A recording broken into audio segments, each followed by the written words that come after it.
ಮಹಾಲಿಂಗೇಶ್ವರರ ಒಂದು ಕಾರ್ಯದೊಳಗೂ ಹಿಂಗ ಆತ್ರಿ. ನಿನ್ನೆ ನೋಡಿದ್ರಲ್ಲ, ಭಕ್ತ ಒಬ್ಬವ ಸುಟ್ರಟ್ಟಿ ಕರ್ಕೊಂಡು ಹೋಗ್ಯಾನ. ಅಪರ ನಮ್ಮ ಮನೆಗೆ ಬರ್ಬೇಕು, ದಯಮಾಡಿಸ್ಬೇಕು ಅಂತ ಭಿನ್ನ ಮಾಡಿದ. ಗುರುಗಳು ಆಯ್ತಪ್ಪ ಬರ್ತೀವಿ ಅಂದ್ಬಿಟ್ರು. ಆದ್ರೆ ಅಕ್ಕಪಕ್ಕದವ್ರು ಏನ್ ಹೇಳಿದ್ರು ಅಂದ್ರೆ ಗುರುಗಳಿಗೆ, ಯಪ್ಪ ಬಡವದಾನ, ಅವ ಏನ್ ಮಾಡಕ್ ಸಾಧ್ಯದ ಭಕ್ತಿಯನ್ನ, ಏನೋ ನಮಸ್ಕಾರ ಮಾಡಿ ನಿಮ್ಮ ಆಶೀರ್ವಾದ ತಗೊಂಡು ಹೋದ್ರೆ ಒಳ್ಳೇದಾಗಿತ್ತು. ಆದ್ರೆ ಅವ ಭಿನ್ನ ಮಾಡಿದ, ನೀವು ಅದಕ್ಕೆ ಒಪ್ಪಿಗೆ ಕೊಟ್ರಿ. ಅವಂದು ಸಣ್ಣ ಮನೆ, ಆ ಮನೆ ಒಳಗೆ ತಮಗೆಲ್ಲ ಹೆಂಗ ವ್ಯವಸ್ಥೆ ಮಾಡ್ತಾನೋ ಏನೋ ಅಂತ 4-6 ಮಂದಿ ಅಂದಾಗ ಮಹಾಲಿಂಗ ಸ್ವಾಮಿಗಳು ಹೇಳಿದರು, ಇಲ್ಲಪ್ಪ, ಭಕ್ತಿ ಅದು ಸಣ್ಣದು ದೊಡ್ಡದು ಅಂತ ಇರಂಗಿಲ್ಲ. ಅದಕ್ಕೆ ಭಕ್ತಿ ಅಂದ್ರೆ ಎಲ್ಲ ಒಂದಪ್ಪ, ಭಕ್ತಿಗೆ ಗೌರವ ಕೊಡಬೇಕಾಗ್ತದ. ಅವನ ಭಕ್ತಿ ಅದು ಸಣ್ಣದಲ್ಲ ಅನ್ನುವಂಥ ಮಾತನ್ನ ಹೇಳಿ ಆ ಮಹಾಲಿಂಗ ಸ್ವಾಮಿಗಳು ಭಕ್ತನ ಮನೆಗೆ ಹೋಗ್ತಾರೆ. ಸುಟ್ರಟ್ಟಿ ಗ್ರಾಮಕ್ಕೆ ಹೋಗ್ತಾರೆ.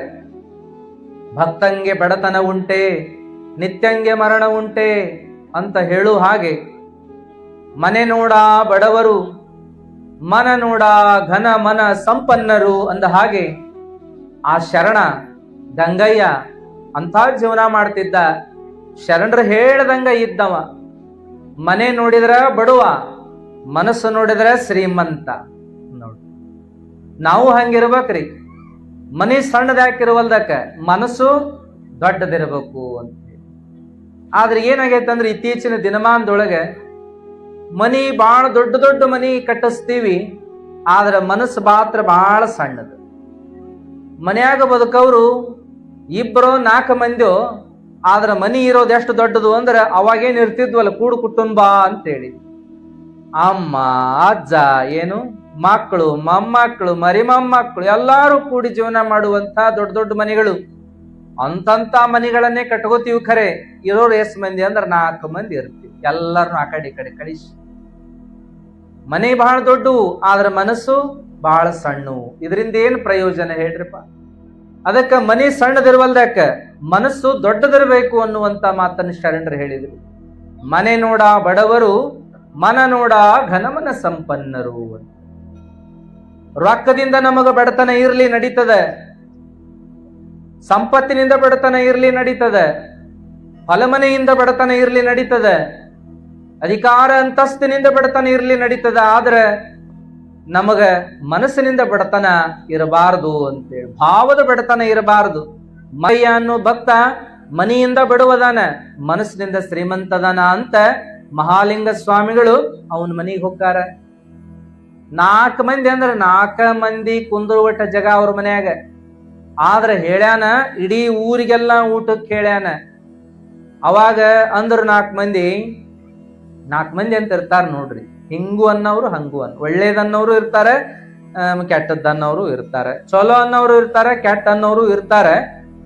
ಅಂಥ 4 ಮಂದಿ ಬಡವಾದ್ರೂ ಬಹಳ ದೊಡ್ಡ ಭಕ್ತಿ ಪಾವಂದು ಅನ್ನೋರು ಒಂದು 4 ಮಂದಿ ಬಲಕ್ಕೆ. ಅಲ್ಲ, ತಾನರ ಏಟು, ತನ್ನ ಜೀವನರ ಏಟು, ತನ್ನ ಶಕ್ತಿಯರ ಏಟು ಮಹಾತ್ಮರನ್ನ ಕರೆದಾನ. ಅಲ್ಲದ ಇಡೀ ಊರನ್ನೆಲ್ಲ ಎದಕ್ ಕರ್ದಾನ್ರಿ? ಪ್ರಸಾದಕ್ಕೆ ಕರ್ದಾನ. ಅಂದ್ರೆ ಇವ ಎಂತ ಇವ ಬುದ್ಧರ ಐತಿಲ್ಲಿ, ಇವಂಗ ಏನಾರ ಮಾಡ್ತಿದ್ದಾನು ಅಂತ ಹಂಗೂ 4 ಮಂದಿ ಅನ್ನೋರು ಎಡಕ್. ಹಿಂಗ ಇಬ್ಬರ ಮಧ್ಯದೊಳಗೆ ಅವ ಯಾವುದನ್ನು ವಿಚಾರ ಮಾಡಿದ್ದಿಲ್ಲ. ಯಾರ್ರೀ? ಗಂಗಯ್ಯ. ಏನೊಂದ ವಿಚಾರ ತಲ್ಯಾಗ ಅಂದ್ರೆ, ಗುರುಗಳಿವತ್ತ ಮನಿಗ್ ಬರಾಕತ್ತಾರ, ಮಹಾತ್ಮರಿವತ್ತ ಮನಿಗ್ ಬರಾಕತ್ತಾರ, ತಪಸ್ವಿಗಳಿವತ್ತ ಮನಿಗ್ ಬರಾಕತ್ತಾರ, ದೇವರ ಮನಿಗ್ ಬರಾಕತ್ತಾರ ಅಂದ ಮೇಲೆ ಇನ್ನೇನಪ್ಪ, ನನ್ನ ಪುಣ್ಯಕ್ಕೆ ಪಾರವೇ ಇಲ್ಲ, ನನ್ನ ಸಂತೋಷಕ್ಕೆ ಎಣೆಯೇ ಇಲ್ಲ, ನನ್ನ ಭಾಗ್ಯಕ್ಕೆ ಕೊನೆ ಇಲ್ಲ ಅಂತ ಹೇಳಿ ಸಂತೋಷದಿಂದ ಓಡಾಡಿಕೊಂಡದಾನ ಸೇವಾ ಮಾಡಕ್. ಮಹಾತ್ಮರು ಬಂದ್ರು, ಸ್ವಾಗತ ಮಾಡಿದ, ಒಳಗ್ ಕರ್ಕೊಂಡೋದ, ಪೂಜೆ ವ್ಯವಸ್ಥೆ ಮಾಡಿದ. ಪೂಜೆ ಆಯ್ತು, ಮಂಗಳಾರತಿ ಆಯ್ತು. ಎಲ್ಲರೂ ಕೂಡ ಅವರ ಮಹಾತ್ಮರ ದರ್ಶನ ಮಾಡಿಕೊಂಡ್ರು. ಆ ನಂತರದೊಳಗೆ ಮಹಾತ್ಮರ ಆಶೀರ್ವಾದದಿಂದ ಎಲ್ಲರಿಗೂ ಪ್ರಸಾದ ಮಾಡಿಸ್ಲಿಕ್ಕೆ ವ್ಯವಸ್ಥೆ ಮಾಡಿದ.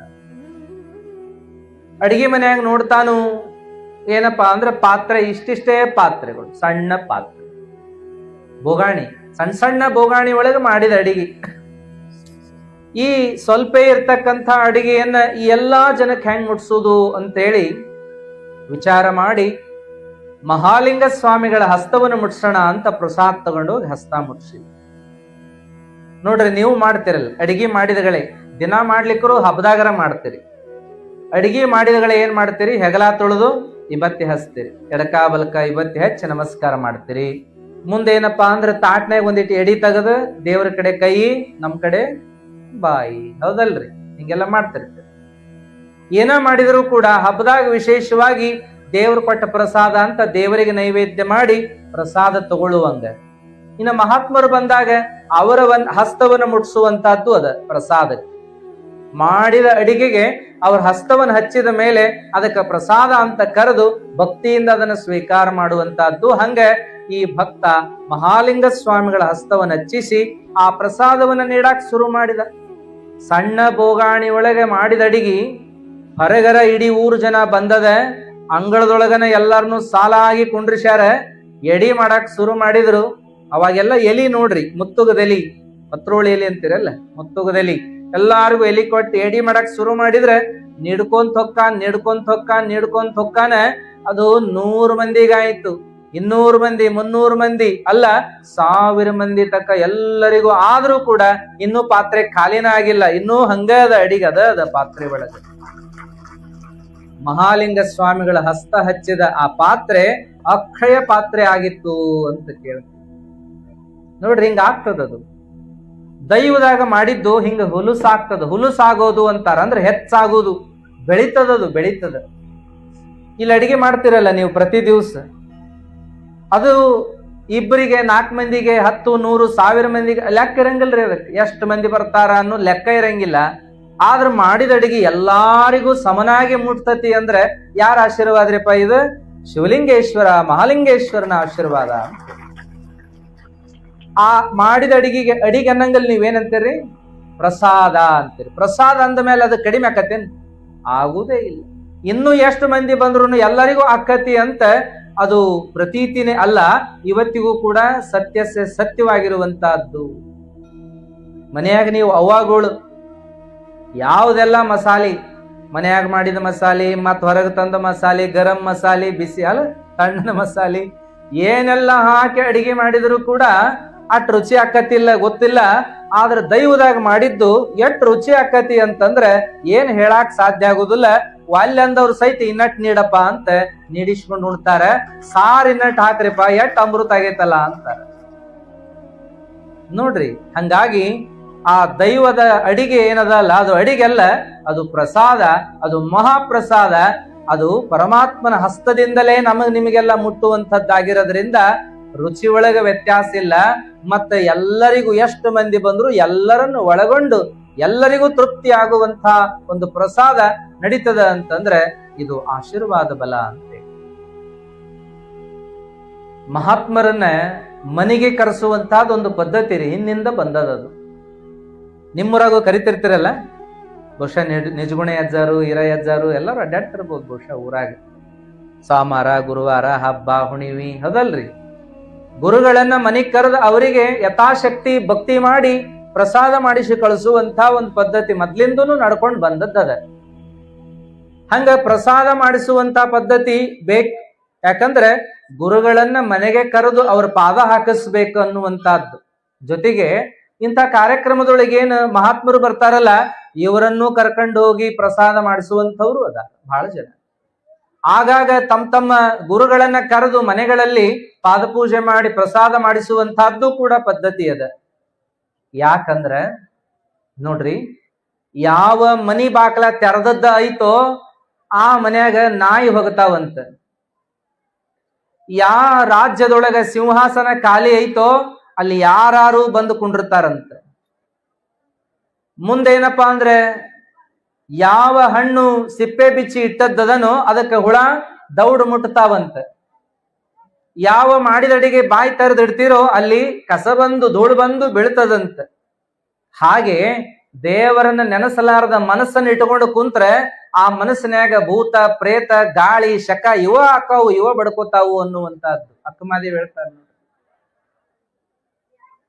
ಚನ್ನಮಲ್ಲಿಕಾರ್ಜುನನ ನೆನೆಯದ ಮನವ ಭೂತ ಪ್ರೇತ ಪಿಶಾಚಿಗಳೆಂಬುಗೊಂಬಂತೆ ಅಂತಾರೆ. ಯಾವ ಮನೆಯೊಳಗ ಶಿವಚಿಂತೆ ಶಿವಧ್ಯಾನ ಇಲ್ಲ, ಆ ಮನೆಯೊಳಗ ಭೂತ ಪ್ರೇತಗಳೇ ವಾಸ ಮಾಡ್ತಾವು. ಯಾವ ಮನಸ್ಸಿನೊಳಗ ಶಿವಚಿಂತನ ಇಲ್ಲ, ಆ ಮನಸ್ಸಿನೊಳಗ ದರಿದ್ರತನ, ಮೂರ್ಖತನ, ದುಷ್ಟತನ, ಅವಿವೇಕತನ, ಅಯೋಗ್ಯತನ ಇವ ಮನಿ ಮಾಡ್ತಾವ. ಅಷ್ಟ ಅಲ್ಲ, ಭೂತ ಪ್ರೇತ ಪಿಶಾಚಿಗಳು ಮನಿ ಮಾಡ್ತಾವ ಅಂದಾರ. ಅದಕ್ಕೆ ಮನೆಗಾಗಲಿ ಮನಸ್ಸಿಗಾಗಲಿ ನಾವೇನ್ ಮಾಡಬೇಕು ಅಂದ್ರೆ ಅಲ್ಲೊಂದಿಷ್ಟು ಮನೆಗೆ ಸಂಪ್ರದಾಯ ಬೇಕು, ಮನಸ್ಸಿಗೆ ಸಂಸ್ಕಾರ ಬೇಕು. ಮನೆಯೊಳಗೊಂದು ಸಂಪ್ರದಾಯವನ್ನು ಆಚರಿಸ್ತಾ ಹೋಗಬೇಕು, ಮನೆ ಮಂದಿಗೆಲ್ಲ ಸಂಸ್ಕಾರವನ್ನು ಕೊಡಿಸ್ಬೇಕು. ಮನೆಯೊಳಗೊಂದು ಸಂಪ್ರದಾಯ, ಮನಸ್ಸಿನಾಗ ಒಂದು ಸಂಸ್ಕಾರವನ್ನು ಬೆಳೆಸ್ಕೊಂಡು ಬಾಳಿದ್ರೆ ನಾವೇ ಧನ್ಯರಾಗ್ತೀವಿ. ಅದಕ್ಕೆ ಇದೊಂದು ಸಂಸ್ಕಾರ ಏನಪ್ಪಾ ಅಂದ್ರೆ ಮನೆಗೆ ಗುರುಗಳನ್ನ ಕರೆಸೋದು, ಪ್ರಸಾದ ಪೂಜೆ ಪ್ರಸಾದನ್ನ ಭೇಟಿ ಆಗಕ್ಕೆ. ಅದ ಮುಧೋಳದ ಮುಂಡಾಸದ ಮನೆತನದ ಶಿವಬಸಪ್ಪನವ್ರು ಬಂದಿದ್ರು. ಅವ್ರ ಮನೆ ಹಿರಿಯರು, ಅವರ ತಂದೆ ಬಸಲಿಂಗಪ್ಪರು ಬಂದಿದ್ರು. ಬಸಲಿಂಗಪ್ಪರ ಕರ್ಕೊಂಡು ಬಂದಿದ್ರು ತನ್ನ ಮಗ ಶಿವಬಸಪ್ಪನ್ ಕರ್ಕೊಂಡು ಬಂದು ಮಹಾಲಿಂಗ ಸ್ವಾಮಿಗಳನ್ನ ಭೇಟಿ ಮಾಡಿ ಅವ್ರ ಮುಂದೆ ತಮ್ಮ ವಿಚಾರಗಳನ್ನು ಹೇಳಿಕೊಂಡ್ರು. ಯಪ್ಪ, ನನ್ನ ಒಬ್ಬ ಮಗ ಶಿವಬಸವ ಹುಟ್ಟ ಕಣ್ಣಿಲ್ಲ ಅವಂಗ, ಆದ್ರೆ ನಾವ ಅವಂಗೆಲ್ಲ ಕಣ್ಣಾಗಿ ಜೋಪಾನ ಮಾಡ್ಕೊಂಡು ಬಂದೀವಿ. ಏನು ಬೇಕು ಬೇಡ ಎಲ್ಲ ಮಾಡಿಟ್ಟಿವಿ ಖರೆ, ಆದ್ರೆ ನಾವು ಹೋದ ಕಾಲಕ್ಕೆ ಅವನ ಜೀವನ ಹೆಂಗ? ಮದುವೆ ಮಾಡೀವಿ ಎಲ್ಲ ಬರೋಬ್ಬರಿನ, ಆದ್ರೆ ಅವನಿಗೆ ತೊಂದರೆ ಆಗ್ತದಲ್ಲ ಅಂತ ನಾವೆಲ್ಲ ಬಹಳ ಚಂದ ನೋಡ್ಕೊಂಡಿವಿ. ಮುಂದೆ ಹೆಂಗೋ ಏನು ಅಂತ ನಮಗ ಆತಂಕ. ಅದಕ್ಕೆ ಅವ ಒಂಚೂರು ಮನೆತನ ನೋಡ್ಕೊಂಡು ಹೋಗುವಂಗ ಆದ್ರೆ ಒಳ್ಳೇದಾಕತಿ ಅನ್ನೋದೊಂದು ಭಾವನಾ. ಆದ್ರೆ ಯಾವ ದೇವರ ಆಶೀರ್ವಾದ ನಮಗಾಗಿಲ್ಲಪ್ಪ. ಅದಕ್ಕೆ ನನ್ನ ಮಗನನ್ನ ನಿನ್ನ ಪಾದಕ್ಕೆ ಹಾಕಿ ನಿನ್ನ ಆಶೀರ್ವಾದದಿಂದ ಆತನಿಗೆ ಕಣ್ಣು ಬರುವಂಗ ಆದ್ರೆ ಬಹಳ ಚಲೋ ಆಕತಿ ಅನ್ನೋ ಆಶೆ ಇಟ್ಟುಕೊಂಡು ಬಂದೀನಿ ಅಂತ ಹೇಳಿದ್ನಂತ. ಮಹಾಲಿಂಗ ಸ್ವಾಮಿಗಳು ಅವನ ಮಾತಿಗೆ ನಗಾಕತ್ತರು. ನಗಾಕತ್ತಾಗ ಅಲ್ಲೆಲ್ಲ ನಿಂತವರು ಆ ನಡೆದಿರುವ ಘಟನೆಯನ್ನೇ ನೋಡಾಕತ್ತಿದ್ರು. ಆಗ ಅವ ಬಸಲಿಂಗಪ್ಪ ಮತ್ತ ಮುಂದುವರಿಸಿ ಹೇಳಿದ, ನೀವು ಹೆಂಗೂ ಮಹಾಲಿಂಗಪುರದಾಗ ರುದ್ರಮ್ಮನಿಗೆ ಕಣ್ಣು ಕೊಟ್ಟಿರಿ ಅನ್ನೋದು ಅದು ಜಗಜ್ಜಾಹೀರಾಗ್ಯದ, ಎಲ್ಲಾ ಕಡೆಗಳಲ್ಲಿ ಸುದ್ದಿ ಆಗ್ಯದ. ಮುಂದೆ ನನಗೂ ಒಂದು ಆಶಾ ಮೂಡಿತ ಅವತ್ತನೆ, ಯಾಕೆ ಮಹಾಲಿಂಗ ಸ್ವಾಮಿಗಳ ಪಾದಕ್ಕೆ ನನ್ನ ಮಗನ ಹಾಕಿಸಬಾರದು? ಅವರ ಆಶೀರ್ವಾದದಿಂದ ನನ್ನ ಮಗನಿಗೆ ಯಾಕೆ ಕಣ್ಣು ಬರಬಾರದು? ಅದೊಂದು ಆಶೆ ಇಟ್ಟುಕೊಂಡು ಕೂತಿದ್ದೆ. ಇವತ್ತು ನೀವು ನನಗೆ ದೊರಕಿರಿಯಪ್ಪ, ನಿಮ್ಮ ಆಶೀರ್ವಾದ ಆಗಬೇಕು ಅಂತ ಹೇಳಿ ಬಹಳ ಪ್ರೀತಿಯಿಂದ ನಯವಿನಯದಿಂದ ಗುರುಗಳು ಮುಂದೆ ಬೇಡ್ಕೋತಾನ. ಮಹಾಲಿಂಗ ಸ್ವಾಮಿಗಳು ಎಲ್ಲಾ ಮಾತುಗಳನ್ನು ಕೇಳಿ ಆ ಶಿವಬಸವನ್ನು ಕೂಡ ಮಾತಾಡಿಸಿ ಅವನ ಜೀವನದ ಬಗ್ಗೆ, ಅವನ ಮಂಥನದ ಬಗ್ಗೆ ಎಲ್ಲಾ ವಿಚಾರವನ್ನು ಮಾಡಿ ನಂತರದಲ್ಲಿ ಏನ್ ಮಾಡಿದ್ರು ಅಂದ್ರೆ ಅವನ ತಲೆಯ ಮೇಲೆ ಪಾದೋದಕವನ್ನು ಸಿಂಪಡಣೆ ಮಾಡಿ, ಅವನ ಹಣೆಗೆ ವಿಭೂತಿ ಧಾರಣ ಮಾಡಿ, ಅವನ ತಲೆ ಮೇಲೆ ಹಸ್ತ ಇಟ್ಟು ಮಂತ್ರವನ್ನ ಹೇಳ್ತಾ ಬಂದ್ರೆ ಅವ ಏನಪ್ಪಾ ಅಂತಂದ್ರೆ ಕಣ್ಣನ್ನ ಸಾವಕಾಶವಾಗಿ ತೆರಿಲಿಕ್ಕೆ ಹೇಳ್ತಾರ, ತೆರಿತಾನೆ. ಮೊಗ್ಗಿದ್ದದ್ದು ಹೂ ಅಳ್ಳಿದಂಗ ಅಳ್ಳಿ ಹೋಗ್ತದ ಅನ್ನುವಂತ ಮಾತು ಬರ್ತದೆ. ಮೊಗ್ಗು ಬಿರದ ಹೆಂಗ ಹೂ ಆಗ್ತದ ಹಂಗ ಅವ ನಿಧಾನಕ್ಕೆ ಕಣ್ಣು ತೆರೆದ್ರೆ ಜಗತ್ತೆಲ್ಲ ಅವನಿಗೆ ಕಾಣಕ್ ಶುರುವಾತು. ಇವತ್ತು ಬೆಳಗರಿತು ನೋಡಪ್ಪ ನನಗ ಅಂತ ಬಹಳ ಸಂತೋಷ ಪಟ್ಟನಂತೆ ಅವರ ಪಾದದ ಮೇಲೆ ಬಿದ್ದು ತಂದೆ ಮಗ ಕೂಡಿ ಹೊರಳಾಡಿದರು ಅನ್ನುವಂತಹದ್ದು ಪುರಾಣದೊಳಗೆ ಬರ್ತದೆ. ಆತನಿಗೆ ಕಣ್ಣು ಕೊಟ್ಟ ಸುದ್ದಿ ರಾಜನಿಗೆ ಮುಟ್ತು, ಮಾಲೋಜಿಗೆ. ಅವ ಅರಮನೆ ಒಳಗಿದ್ದ. ಈ ಸಂದರ್ಭ ಹಿಂಗ ನಡೀತು ನೋಡು ಅಂತಂದಾಗ ಅವನು ಕೂಡ ತಡ ಮಾಡದೆ ಓಡಿ ಬಂದ. ಗುರುಗಳಂತೆ ಬಂದು, ಏನಪ್ಪ ಇಂಥ ಒಂದು ಸುದ್ದಿ ಕೇಳಿದೆ, ಏನದು ನನಗೆ ನಂಬಕ್ ಆಗುವಲ್ದು, ಏನೈತಿ ಆ ಪಾದೋದಕದಾಗ, ಏನೈತಿ ಆ ವಿಭೂತಿ ಒಳಗ, ಏನೈತಿ ಆ ಆಶೀರ್ವಾದದೊಳಗ, ಏನೈತಿ ಆ ಮಂತ್ರದೊಳಗ ಅಂತ ಆತ ಪ್ರಶ್ನೆ ಮಾಡ್ತಾ ಮಾಡ್ತಾ ಅದರ ಮಹತ್ವವನ್ನು ನನಗೆ ಹೇಳ್ರಿ ಅಂತ ಮುಂದೆ ಕುಂತನಂತ. ನಾನು ತಿಳ್ಕೋಬೇಕಾಗ್ಯದ. ಬಹಳ ಜನ ಮಹಾತ್ಮರ ಜೀವನದೊಳಗೆ ಇಂಥ ಸಂದರ್ಭಗಳು ಬರ್ತಾವ. ನಾನು ಕೇಳಿನಿ, ಓದಿನಿ, ಆದ್ರೆ ಇವತ್ತು ಸ್ವತಃ ನೋಡಾಕತ್ತೀನಿ. ನಿಮ್ಮ ಕಡೆಯಿಂದ ಆ ರುದ್ರಮ್ಮ ಕಣ್ಣು ತಂದುಕೊಂಡ್ಲು, ಕಣ್ಣನ್ನ ಪಡ್ಕೊಂಡ್ಲು. ಹಾಗೆ ಇವನು ಕೂಡ ನಮ್ಮ ಬಸಲಿಂಗಪ್ಪನ ಮಗ ಶಿವಬಸಪ್ಪನು ಕೂಡ ಕಣ್ಣನ್ನ ಪಡ್ಕೊಂಡ ಅಂತಂದ್ರೆ, ಜಗತ್ತನ್ನ ಕಣ್ತುಂಬ ನೋಡುವಂತ ಶಕ್ತಿ ಪಡ್ಕೊಂಡ ಅಂದ್ರೆ ನನಗೆ ಬಹಳ ಹೆಮ್ಮೆ ಅನ್ಸಾಕತ್ತದೆ. ಆ ವಿಭೂತಿ ಮಹಿಮಾ ಒಂದಿಷ್ಟು ನನಗೆ ಹೇಳ್ರಿ ಅಂತ ಬೇಡಿದ್ನಂತವ. ಅವಾಗ ಮಹಾಲಿಂಗ ಸ್ವಾಮಿಗಳು ಅಷ್ಟಾವರಣದ ಬಗ್ಗೆ ಹೇಳ್ತಾ ಹೇಳ್ತಾ ವಿಭೂತಿ ವಿಶೇಷತೆಯನ್ನ ಹೇಳ್ತಾ ಬರುವಂತಹ ಪ್ರಸಂಗ. ಅಷ್ಟಾವರಣ ಅಂತ ನೀವು ಮೊನ್ನೆ ಕೇಳಿರಿ. 8 ಆವರಣ. ಆವರಣ ಅಂದ್ರೆ ಹೊದಿಕಿ. ಆವರಣ ನಮಗೊಂದು ಆವರಣದ ಅಲ್ಲ, ಈ ಬಟ್ಟೆಯನ್ನ ಹೊದ್ಕೊಂಡಿದ್ದೀವಿ. ನಮ್ಮ ದೇಹದ ರಕ್ಷಣೆಗೆ ಬಟ್ಟೆಯನ್ನ ಹೊದ್ಕೊಂಡಿದೀವಲ್ಲ, ಹಾಗೆ ಅಷ್ಟ ಆವರಣಗಳಿಂದ ನಮ್ಮ ಜೀವನಕ್ಕೊಂದು ಹೊದಿಕೆಯನ್ನ, ನಮ್ಮ ಬದುಕಿಗೊಂದು ಹೊದಿಕೆಯನ್ನ ಮಾಡಿಕೊಳ್ಳುವಂತದ್ದು. ಯಾವ್ಯಾವ ಹೊದಿಕೆ ಅಂದ್ರೆ ಒಂದು ಹೊದಿಕೆ ಅಲ್ಲ, 8 ಅದಾವ. ನಮ್ಮ ಬದುಕು ಸುಸೂತ್ರವಾಗಿ ನಡೆಯಾಕ ಏನು ಬೇಕು ಅಂದ್ರೆ ಈ 8 ಹೊದಿಕೆಗಳು ಬೇಕು ಅಂತ ಹೇಳ್ತಾರೆ. ಮೊದಲನೇದ್ದು ಗುರು, ಎರಡನೇದ್ದು ಲಿಂಗ, ಮೂರನೇದ್ದು ಜಂಗಮ, ನಾಲ್ಕನೇದ್ದು ವಿಭೂತಿ, ಐದನೇದ್ದು ರುದ್ರಾಕ್ಷಿ, ಆರನೇದ್ದು ಮಂತ್ರ, ಏಳನೇದ್ದು ಪಾದುದಕ, ಎಂಟನೇದ್ದು ಪ್ರಸಾದ. 8 ಆವರಣಗಳು. ಕೆಲವರು ಹೀಗೂ ಹೇಳೋದುಂಟು, ಗುರು, ಲಿಂಗ, ಜಂಗಮ, ಪಾದೋದಕ, ಪ್ರಸಾದ, ವಿಭೂತಿ, ರುದ್ರಾಕ್ಷಿ, ಮಂತ್ರ ಅಂತ ಹಿಂಗೂ ಹೇಳೋರು ಇದ್ದಾರೆ. ಇರ್ಲಿ, ಇಲ್ಲಿ ಅಷ್ಟಾವರಣಗಳೊಳಗೆ ವಿಭೂತಿಯನ್ನ ಆರಿಸಿಕೊಂಡ್ರು. ವಿಭೂತಿ ಮಹತ್ವದ ಬಗ್ಗೆ ಕೇಳ್ಯಾನಲ್ಲ ರಾಜ, ಅದಕ್ಕೆ ಗುರುಗಳು ಅಷ್ಟಾವರಣದ ವಿಚಾರವನ್ನು ಹೇಳ್ತಾ ವಿಭೂತಿ ಮಹತ್ವವನ್ನ ಹೇಳಾಕತ್ತರು. ವಿಭೂತಿ ಅಂದ್ರೆ ಸಾಮಾನ್ಯ ಅಲ್ಲಪ್ಪ. ವಿಭೂತಿ ಅಂದ್ರೆ ಅದು ಗೋಮಯದಿಂದ ತಯಾರು ಮಾಡಿರುವಂತಹದ್ದು. ಅದಕ್ಕೆ ಭಸ್ಮ ಅಂತೂ ಕರೀತಾರೆ, ನಿಮ್ಗೆ ಗುರ್ತು. ಭಸ್ಮ, ವಿಭೂತಿ, ಆಡ ಭಾಷೆ ಒಳಗೆ ಬತ್ತಿ ಅಂತಿರಲ್ಲ. ಅದನ್ನ ಗೋಮಯ, ಆಕಳ ಸಗಣಿಯಿಂದ ತಯಾರು ಮಾಡ್ತಾರೆ. ಜವಾರಿ ಆಕಳದ ಸಗಣಿ ಅದನ್ನ ನೆರಳಾಗಿ ಒಣಗಿಸಿ ಅದನ್ನೇನಪ್ಪಾ ಅಂದ್ರೆ ಅನೇಕ ಸಂಸ್ಕಾರ ಕೊಟ್ಟು ಅದರ ಬೂದಿಯಿಂದ ಏನಪ್ಪಾ ಅಂತಂದ್ರೆ ವಿಭೂತಿಯನ್ನ ತಯಾರು ಮಾಡುವಂಥದ್ದು. ಅದ ಬಹಳ ವಿಶೇಷವಾಗಿ ತಯಾರು ಮಾಡ್ತಾರೆ ಶಿವಯೋಗ ಮಂದಿರದೊಳಗೆ. ನಮ್ಮ ಮಹಾನ್ ತಪ್ಪುಗಳು ದಯಮಾಡ್ಸ್ಯಾರ ನೋಡ್ರಿ, ಅವರಿಗೆ ಬಹಳ ಚೆನ್ನಾಗಿ ಗೊತ್ತದೆಲ್ಲ. ಅಲ್ಲೇನಪ್ಪಾ ಅಂದ್ರೆ ಶಾಸ್ತ್ರೋಕ್ತವಾಗಿ ಅಲ್ಲಿ ವಿಭೂತಿಯನ್ನ ತಯಾರು ಮಾಡ್ತಾರೆ. ಈಗ ಅಲ್ಲಿ ಕಲ್ತ್ಕೊಂಡು ಬಂದಂಥವ್ರು ಬೇರೆ ಬೇರೆ ಕಡೆಗಳಲ್ಲೂ ಕೂಡ ಮಾಡ್ಲಿಕ್ಕತ್ತಾರೆ. ಅಂತೂ ಶಾಸ್ತ್ರೋಕ್ತವಾಗಿ ವಿಭೂತಿಯನ್ನ ನಾವೆಲ್ಲ ತಯಾರು ಮಾಡೋದನ್ನು ಕೇಳ್ತೀವಿ. ವಿಭೂತಿಯನ್ನ ಧರಿಸಿದ್ರೆ ಭವರೋಗ ಹೋಗ್ತದ ಅಂತಾರೆ. ಭವರೋಗನ ಹೋಗ್ತದಂದ್ರೆ ಇನ್ನುಳಿದ ರೋಗ ಹೋಗಾಕ್ವಲ್ವನು ಅಂತೇಳಿ ಒಂದು ಕಥೆ ಕೇಳಿರಲ್ಲ ನೀವು. ಯಾರೋ ಒಬ್ಬ ಪುಣ್ಯಾತ್ಮ ಸಿದ್ಧಗಂಗಾ ಮಠಕ್ಕೆ ಹೋಗಿದ್ನಂತ. ಅಲ್ಲಿ ಮಠ ಎಲ್ಲ ತಿರುಗಾಡಿ ನೋಡಿ ಅವ ಹೋಗುವಾಗ ಅಲ್ಲಿ ಅಂಗಡಿ ನೋಡಿದ ಒಂದು. ಎದರ ಅಂಗಡಿ ಅಂದ್ರೆ ವಿಭೂತಿ, ರುದ್ರಾಕ್ಷಿ ಇಂಥವೆಲ್ಲ ಮಾರಾಟ ಮಾಡುವಂತ ಅಂಗಡಿ. ಅಲ್ಲೇ ವಿಭೂತಿ ನೋಡ್ದ, ವಿಶೇಷ ಅನಿಸ್ತು. ಎಂದೂ ವಿಭೂತಿ ನೋಡಿಲ್ಲ, ವಿಭೂತಿ ಬಗ್ಗೆ ಗೊತ್ತಿಲ್ಲ. ಅದನ್ನ ನೋಡಿ ಅದನ್ನ ಕೊಂಡುಕೊಂಡವ. ಕೊಂಡುಕೊಳ್ಳುವಾಗ ಕೇಳಿದೇನಪ್ಪಾ ಅಂದ್ರೆ ಇದನ್ನೇನ್ ಮಾಡುದು, ಹೆಂಗ್ ಹಚ್ಕೊಳ್ಳೋದು, ಹೆಂಗ ಏನು ಅಂತ ಎಲ್ಲಾ ವಿವರ ಕೇಳುದ್ರ ಜೊತೆಗೆ ಇದಕ್ಕೆ ಎಕ್ಸ್ಪೈರಿ ಡೇಟ್ ಇರ್ತದನು ಅಂತ ಕೇಳಿದ್ನಂತ. ಅವಾಗ ಅಂಗಡಿಯವ ಹೇಳಿದ್ನಂತ, ಈ ವಿಭೂತಿಗೆ ಎಕ್ಸ್ಪೈರಿ ಡೇಟ್ ಇರುವುದಿಲ್ಲ, ಇದನ್ನ ಹಚ್ಕೊಳ್ಳೋರ ಎಕ್ಸ್ಪೈರಿ ಡೇಟು ಕೂಡ ಮುಂದಕ್ಕೆ ಹೋಗ್ತತಿ ಅಂತ ಆ ಅಂಗಡಿಯವ ಹೇಳಿದ್ನಂತ. ವಿಭೂತಿ ಎಂದೂ ಹಾಳಾಗುವುದಿಲ್ಲ, ಇದನ್ನ ಹಚ್ಕೊಂಡವ್ರ ಜೀವನನೂ ಹಾಳಾಗುವುದಿಲ್ಲ. ವಿಭೂತಿಗೆ ಏನಪ್ಪಾ ಅಂದ್ರೆ ಸಾವಿಲ್ಲ, ಹಚ್ಕೊಂಡವರಿಗೂ ಕೂಡ ಸಾವು ಬರೋದಿಲ್ಲ. ವಿಭೂತಿಯನ್ನ ಧಾರಣೆ ಮಾಡಬೇಕು, ಅದು ರೋಗವನ್ನ ಕಳೀತದ, ಭವರೋಗವನ್ನು ಕಳೀತದ. ವಿಭೂತಿ ಹಚ್ಕೊಳ್ಳೋದೊಂದು ಸಂಸ್ಕಾರ. ಅದನ್ನ ಅನೇಕ ಸ್ಥಾನಗಳಲ್ಲಿ ಹಚ್ಕೊಳ್ತಾರೆ. 38 42 ಸ್ಥಾನಗಳಲ್ಲಿ ಹಚ್ಕೊಳ್ಳುವಂತ ವಿವರ ಅದ. ವಿಶೇಷ ಹಣೆ ಮೇಲೆ ಹಚ್ಕೊಳ್ಳುವಂತಹದ್ದು.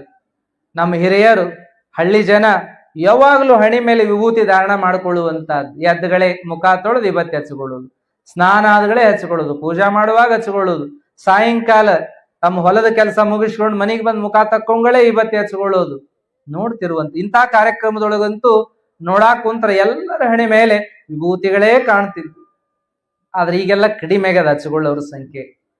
ಆದ್ರೆ ಹಂಗಾಗಬಾರ್ದು, ವಿಭೂತಿ ಹಚ್ಕೋಬೇಕು.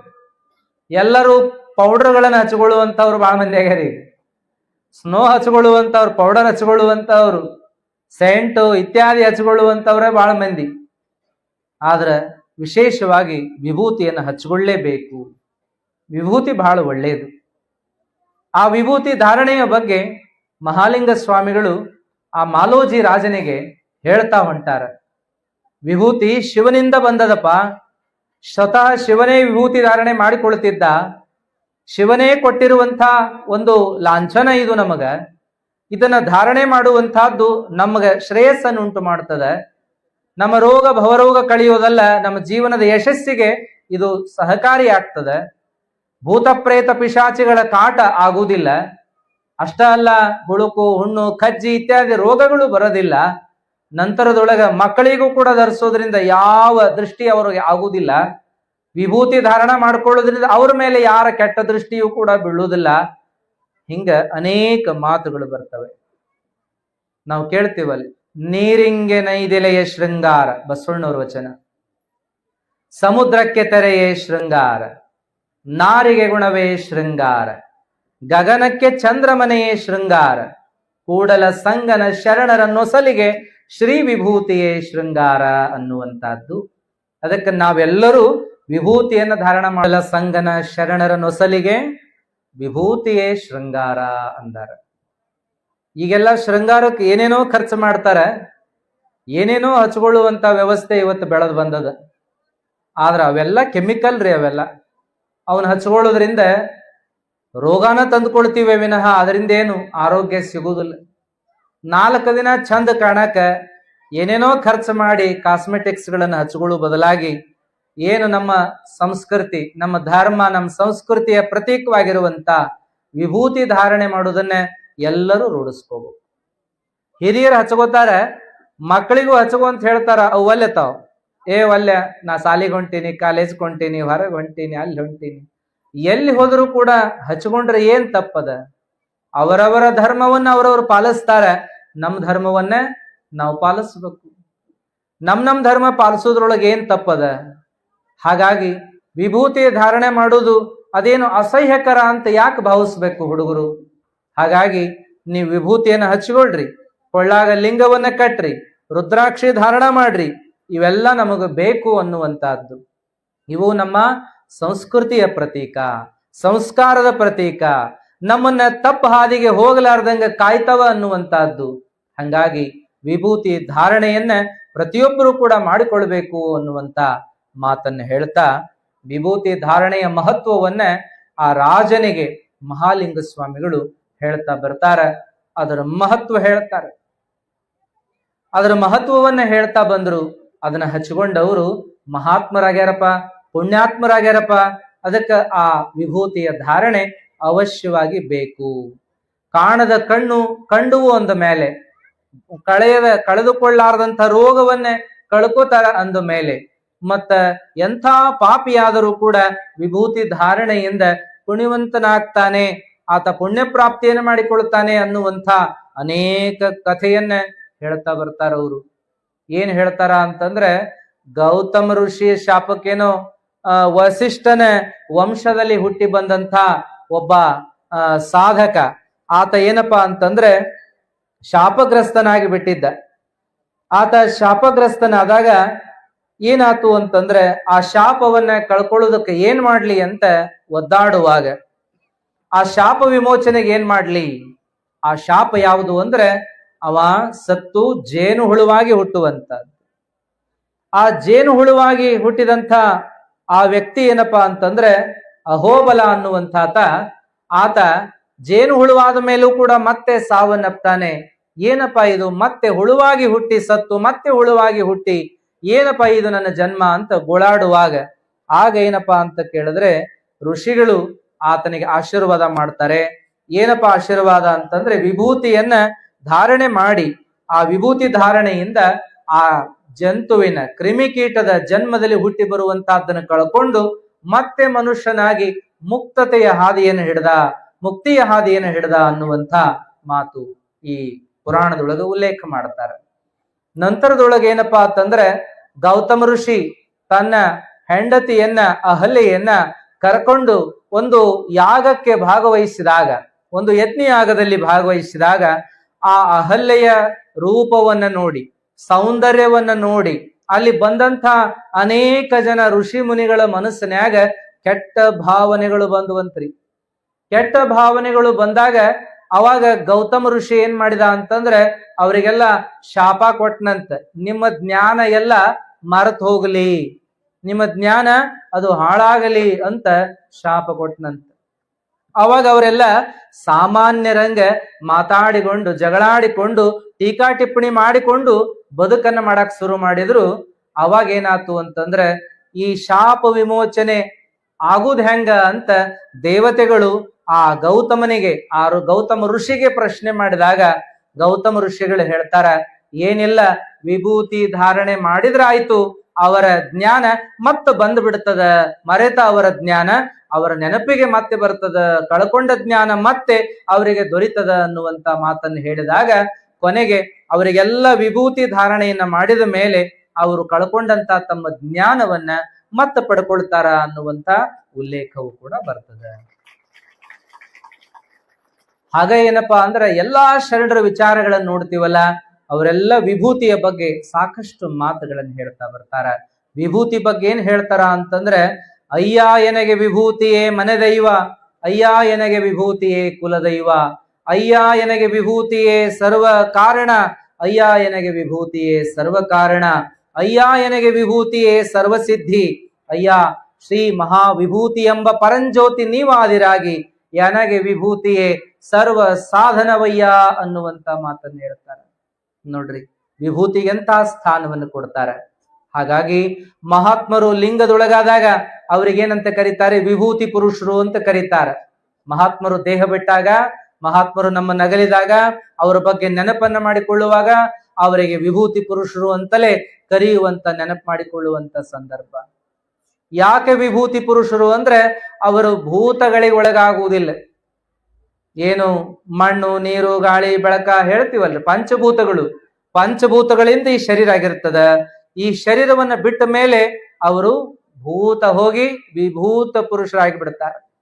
ನಾವು ವಿಭೂತಿ ಪುರುಷರಾಗುವುದಿಲ್ಲ. ನಾವು ನೀವೆಲ್ಲ ಪ್ರಪಂಚ ಮಾಡಿ ಪ್ರಪಂಚವನ್ನ ಹಾಸ್ಕೊಂಡು ಹೊತ್ತುಕೊಂಡು ಅದ ಚಿಂತಿ ಒಳಗ ಜೀವನ ಕಳೆದು ಅದ ಚಿಂತಿ ಒಳಗ ದೇಹ ಬಿಟ್ಟವರು ನಾವು ಯಾವಾಗ ವಿಭೂತಿ ಪುರುಷರಾಗಕ್ ಸಾಧ್ಯದೆ? ಅದಕ್ಕೆ ಈ ಪ್ರಪಂಚದೊಳಗೆ ಹುಟ್ಟಿ ಬಂದರೂ ಕೂಡ ಇದನ್ನ ಅಳೆದು ಅವರು ಸ್ವತಃ ಪರಮಾತ್ಮನ ಸ್ವರೂಪರೇ ಆಗಿ ಹೋದಂತ ಮಹಾತ್ಮರಿಗೆ ಮಾತ್ರ ವಿಭೂತಿ ಪುರುಷರು ಅಂತ ಬಳಸ್ತಾರೆ. ಅವರು ಮತ್ತೆ ಭೂತಗಳಿಗೆ ಒಳಗಾಗುವುದಿಲ್ಲ, ಪಂಚಭೂತಗಳಿಂದ ಆದ ಶರೀರವನ್ನು ಹೊತ್ತು ಬರೋದಿಲ್ಲ ಅವರು. ಹಾಗಾಗಿ ಅವರಿಗೆ ವಿಭೂತಿ ಪುರುಷರು ಅಂತ ಕರೀತಾರ ಅನ್ನುವಂತ ಮಾತಿದೆ. ಇರ್ಲಿ, ನಾವೆಲ್ಲರೂ ವಿಭೂತಿ ಧಾರಣೆಯನ್ನ ಮಾಡೋಣ. ಮನಿ ಒಳಗ ಮಕ್ಕಳಿಗೆಲ್ಲ ವಿಭೂತಿ ಹಚ್ಕೊಳ್ರಿ ಅನ್ನೋದನ್ನ ನೀವೆಲ್ಲ ಕಲಿಸ್ರಿ. ಮುಖ ತಕ್ಕೊಂಡಾಗ, ಸ್ನಾನ ಮಾಡಿದಾಗಲೆಲ್ಲ ವಿಭೂತಿ ಧಾರಣ ಮಾಡಬೇಕು. ಹೊರಗೆ ಹೋಗುವಾಗ ಕೂಡ ಅವಶ್ಯವಾಗಿ ವಿಭೂತಿ ಹಚ್ಚಿಕೊಂಡು ಹೋಗುವುದನ್ನೇ ರೂಢಿ ಮಾಡ್ರಿ ಅನ್ನುವಂತ ಮಾತನ್ನು ಹೇಳ್ತಾ ಮಾತಿಗೆ ನಾವು ವಿರಾಮವನ್ನು ಕೊಡೋಣ.